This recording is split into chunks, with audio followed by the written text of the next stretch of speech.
ready to level up your Discord experience and build your online squad. Alright, let's jump right in. First, make sure you're logged into your Discord account now. You want to head to the Friends tab. You will find this tab on the left-hand side of your Discord app. It should look like a couple of people icons. Click on this tab to open your friends list. Great, now, inside the Friends tab, look for the friendly button saying Add Friend. Click on this button to open the Add Friend screen. In this screen, you'll see a box that needs an input. Here is where the magic happens.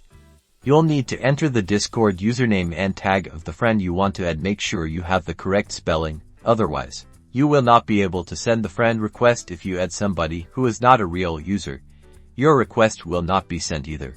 Once you've correctly input the username and tag, simply click the Send Friend Request button. The notification will pop up confirming your request has been sent successfully. After this, you just gotta wait to get it accepted and go ahead and start chatting, gaming, or sharing your experiences. And there you have it.